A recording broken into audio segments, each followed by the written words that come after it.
दोस्तों, ये दुनिया अजब गजब बातों और रहस्यों से भरी हुई है। कई बार तो ऐसी ऐसी जानकारी मिलती है कि उस पर हैरत करें या विश्वास समझ नहीं आता। आज भी हम आपको कुछ ऐसी ही दिलचस्प बातों से रूबरू कराने जा रहे हैं। हम आपको भारत के कुछ ऐसे रहस्यमयी गांवों के बारे में बताने जा रहे हैं जिनके बारे में आपने शायद ही कभी सुना हो। और हां, अगर आप हमारे YouTube चैनल रहस्यमय दुनिया पर नए हैं तो सब्सक्राइब जरूर कर लें। नंबर 10, माखुनिक। अब से करीब 150 साल पहले ईरान के एक गांव में बौने लोग रहते थे। इस गांव का नाम है माखुनिक, जो कि ईरान अफगानिस्तान सीमा से करीब 75 किलोमीटर दूर है। कहा जाता है कि मौजूदा वक्त में ईरान के लोगों की जितनी औसत लंबाई है उससे करीब 50 सेंटीमीटर कम लंबाई के लोग इस गांव में रहते थे। 2005 में खुदाई के दौरान इस गांव से एक मम्मी मिली थी जिसकी लंबाई सिर्फ 25 सेंटीमीटर थी। इस मम्मी के मिलने के बाद ये यकीन पुख्ता हो गया कि इस गांव में बहुत कम लंबाई वाले लोग रहते थे। हालांकि कुछ जानकार मानते हैं कि ये मम्मी समय से पूर्व पैदा हुए किसी बच्चे की भी हो सकती है जिसकी 400 साल पहले मौत हुई होगी। वो इस बात पर विश्वास नहीं करते कि माखुनिक गांव के लोग बौने थे। इस प्राचीन गांव में करीब 200 घर हैं, जिनमें से 70 से 80 ऐसे घर हैं जिनकी ऊंचाई बहुत ही कम है। इन घरों की ऊंचाई महज 1.5 से 2 मीटर ही है। घर की छत 1 मीटर और 4 सेंटीमीटर की ऊंचाई पर है। इससे साफ जाहिर होता कि कभी यहां कम लंबाई वाले लोग रहते थे। घर में लकड़ी के दरवाजे हैं और एक ही तरफ खिड़कियां हैं। ये घर बहुत बड़े नहीं हैं। घर में एक बड़ा कमरा है। इसके अलावा यहां 10 से 14 वर्ग मीटर का एक भंडार घर है जिसे कांदिक कहा जाता था। यहां मुख्य रूप से अनाज रखा जाता था। नंबर 9, चेनाप्पड़ी। केरल में कोट्टयम जिले स्थित एक छोटा सा गांव चेनाप्पड़ी इस वक्त चर्चा का विषय बना हुआ है। जमीन की सतह के नीचे से सुनाई दे रही रहस्यमयी आवाजों ने गांव वालों की नींद उड़ा दी है। चेनाप्पड़ी गांव के लोगों का कहना है कि शुक्रवार को तड़के 2 बार बहुत तेज आवाजें सुनाई दी। उन्होंने आगे यह भी बताया कि इस सप्ताह की शुरुआत में भी गांव और इसके आसपास इसी प्रकार की आवाजें सुनाई दी थीं। जमीन के नीचे से आ रही रहस्यमयी आवाजों की खबर आग की तरह फैल चुकी है। अब केरल खनन एवं भूविज्ञान विभाग के अधिकारियों ने मामले की जांच का जिम्मा उठा लिया है। विभाग के सूत्रों ने बताया कि इस सप्ताह की शुरुआत में आवाजें सुनाई देने की खबर मिली थी। रहस्यमयी आवाजों को लेकर गांव वालों ने बताया कि जोर जोर से आवाजें सुनाई देती हैं। अभी वातावरण में भी कोई बदलाव नजर नहीं आता है। अब तो वैज्ञानिक अध्ययन से ही पता चल पाएगा कि आवाजें आने का क्या कारण है। केरल खनन एवं भूविज्ञान विभाग के अधिकारियों ने कहा कि मामले के निरीक्षण के बाद ही आवाज आने के रहस्य से पर्दा उठेगा।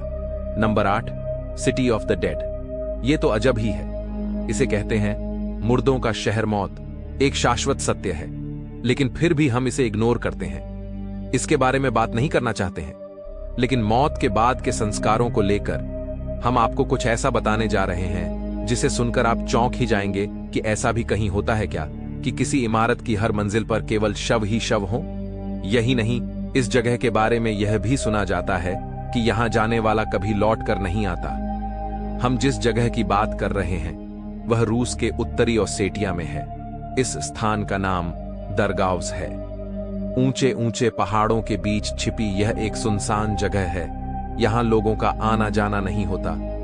इसे सिटी ऑफ डेड यानी कि मुर्दों का शहर भी कहा जाता है।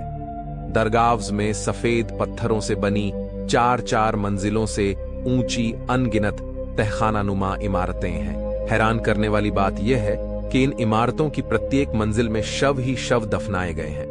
खास बात यह है कि एक मंजिल पर एक परिवार के सदस्यों के शव रखे गए हैं। इसके पीछे यह सोच भी बताई जाती है कि मरने के बाद भी लोगों का एक दूसरे से भावनात्मक जुड़ाव बना रहे। नंबर 7, शेतपाल। मेन शेतपाल गांव एक ऐसा गांव है जहां आपको लोग सांप के साथ खेलते हुए दिख जाएंगे।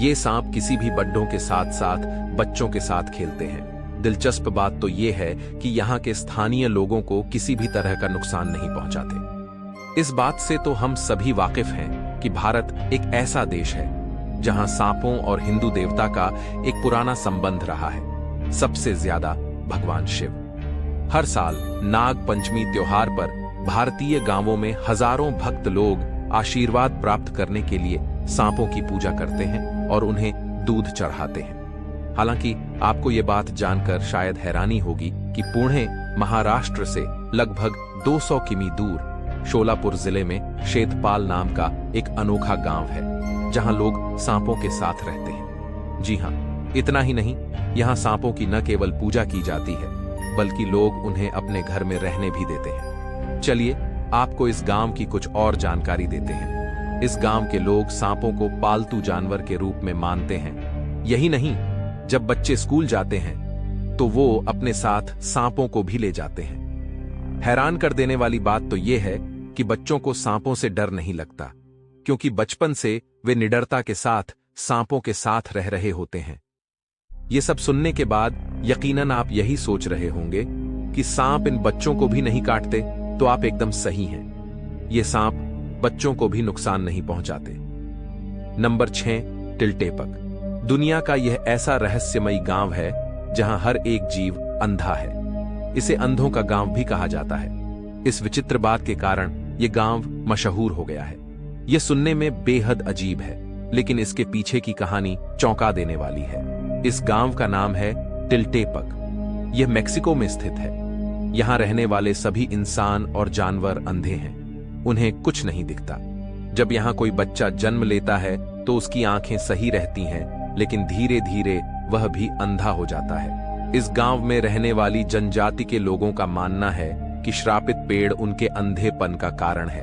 उनका कहना है कि यहाँ लवजुएला नाम का एक पेड़ है, जिसे देखने के बाद इंसान से लेकर पशु पक्षी तक सभी अंधे हो जाते हैं। गांव में यह पेड़ सालों से है। लोगों का कहना है कि इस पेड़ को देखकर वे अंधे हो जाते हैं। विशेषज्ञों की राय है कि जहां यह गांव स्थित है वहां जहरीली मक्खियां पाई जाती हैं। इन मक्खियों के काटने से इंसान अंधा हो जाता है। इसकी जानकारी मिलने के बाद मैक्सिकन सरकार ने ग्रामीणों की मदद करने की कोशिश की, लेकिन सरकार भी सफल नहीं हुई। Number 5, mandu tourist places. इस जगह को खंडहरों का गांव कहते हैं। दुनिया भर से टूरिस्ट इस खूबसूरत जगह की सैर के लिए आते हैं। इसका दूसरा नाम मांडवगढ़ है। रानी रूपमती और बादशाह बाज बहादुर की अमर प्रेम कहानी की साक्षी है ये जगह। इस जगह की सुंदरता और यहाँ की कहानी टूरिस्टों को अट्रैक्ट करती है। ये जगह है मांडू। समझ लीजिए, अगर आपने अभी तक मध्य प्रदेश स्थित मांडू नहीं देखा तो ऐतिहासिक जगहों में आपने बहुत ही प्यारी जगह को मिस कर दिया है। मध्य प्रदेश का सबसे सुंदर हिल स्टेशन पचमढ़ी है, और उसके बाद टूरिस्टों को अपनी तरफ सबसे ज्यादा आकर्षित करने वाली जगह मांडू। मांडू विंध्याचल की पहाड़ियों पर बसा है।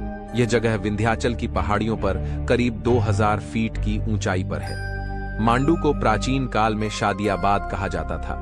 आप यहाँ खंडहरों, चट्टानों और पहाड़ों को देख सकते हैं। कई पुरानी इमारतें भी हैं जिनका आप दीदार कर सकते हैं। मांडू में करीब 12 प्रवेश द्वार हैं, जिनमें दिल्ली दरवाजा प्रमुख है। इसे मांडू का प्रवेश द्वार कहा जाता है, जिसका निर्माण 1405 से 1407 ईस्वी के मध्य हुआ था। यहाँ आप कई पर्यटन स्थलों की सैर कर सकते हैं, जिनमें रानी रूपमती का महल, हिंडोला महल, जहाज महल, जामा मस्जिद और अशरफी महल शामिल हैं। दोस्तों, वीडियो पसंद आ रही है तो वीडियो को लाइक जरूर करें और अपने दोस्तों को भी शेयर करना ना भूले, और सब्सक्राइब तो आपने कर ही लिया होगा। तो चलिए वीडियो को बढ़ाते हैं आगे।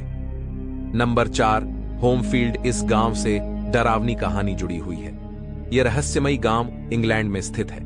यहाँ के लोगों को अपने गांव से बहुत ज्यादा प्यार है, लेकिन लोग चैन से सो नहीं पाते हैं।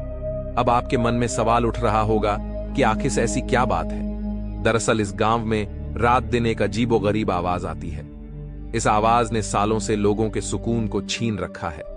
इस रहस्यमयी गांव का नाम होमफील्ड है, जहां पर आप रहस्यमयी आवाज को आसानी सुन सकते हैं। यह आवाज वहां के लोगों को प्रभावित कर रही है। सबसे हैरानी वाली बात यह है कि यह आवाज कहां से आती है, इसके बारे में किसी को नहीं पता है। इंग्लैंड के यॉर्कशायर में स्थित इस गांव में दिन रात एक रहस्यमय आवाज सुनाई देती है। हमिंग वाले आवाज की पीछे की वजह क्या है? इस सवाल का जवाब आज तक कोई नहीं तलाश पाया है। यहाँ के लोग कई सालों से इस रहस्यमयी आवाज को सुन रहे हैं। इस आवाज का सोर्स क्या है, सालों से यह जानने की कोशिश की जा रही है। स्थानीय प्राधिकरण ने इस आवाज के सोर्स का पता लगाने के लिए एक कंसल्टेंट भी रखा था, लेकिन उसे भी कोई कामयाबी नहीं मिल पाई। स्थानीय लोग बताते हैं कि यह आवाज वॉशिंग मशीन या डीजल इंजन के चलने की तरह होती है। लगातार गांव में इस तरह की आवाज आने से लोगों के मानसिक स्वास्थ्य पर प्रभाव पड़ रहा है, क्योंकि इसकी वजह से लोग रात में सो नहीं पाते हैं। कुछ लोगों का कहना है कि यह आवाज सुनकर उनके दिमाग की नस फटने लगती है। नंबर 3, मीनाक्षीपुरम। जब 73 साल के कंदासामी नायकर ने रविवार को मीनाक्षीपुरम में अंतिम सांस ली, तो यह तमिलनाडु के तूतीकोरिन जिले में उनके गांव की आखिरी सांस थी। नायकर इस गांव के एकमात्र निवासी थे, जो एक ऐसे समुदाय का मार्मिक प्रतीक था जो कभी संपन्न था, लेकिन अब वह महज एक भूतहा गांव बन गया है। 2001 की जनगणना के अनुसार सेकराकुड़ी पंचायत के मीनाक्षीपुरम गांव में कभी 1,236 निवासी थे। फिर भी पर्यावरणीय के बदलावों, बारिश में उतार चढ़ाव और स्थायी सूखे की अथक पकड़ ने धीरे धीरे गांव की जीवन शक्ति को खत्म कर दिया, जिसके कारण पिछले 10 साल में बड़े पैमाने पर पलायन हुआ। कभी उपजाऊ रहे खेत बंजर हो गए, जिससे परिवारों को कहीं और स्थिरता और आजीविका की तलाश करनी पड़ी। टाइम्स ऑफ इंडिया की एक रिपोर्ट के मुताबिक इस पलायन के बीच नायकर मीनाक्षीपुरम से चिपके रहे, अपनी पत्नी से 20 साल अधिक जीवित रहे और उसी गांव में रहते रहे जहां उनका जन्म हुआ था। नंबर 2, कुलधरा। रहस्यों में लिपटा एक वीरान गांव। राजस्थान अपने आप में कई तरह के रहस्यों को समेटे हुए है। इसी में से एक है जैसलमेर का कुलधरा गांव। करीब 170 साल पहले इस गांव के सभी निवासी रातों रात इस गांव को छोड़कर चले गए। इस गांव के वीरान होने के पीछे 2 कहानियां प्रचलित हैं। पहली कि यहां के शासक सलीम सिंह की बुरी नजर गांव की एक खूबसूरत लड़की पर पड़ गई। वो जबरदस्ती उस लड़की पर शादी करने का दबाव बनाने लगा। हालांकि गांव के लोगों को अपने सम्मान और गौरव के खिलाफ इस तरह की शादी मंजूर नहीं थी। ऐसे में गांव के मुखिया ने फैसला लिया कि वो रातों रात इस गांव को छोड़ डच कर चले जाएंगे। जाते वक्त उन्होंने इस गांव को श्राप दिया कि इस जगह पर कभी भी कोई बस नहीं पाएगा।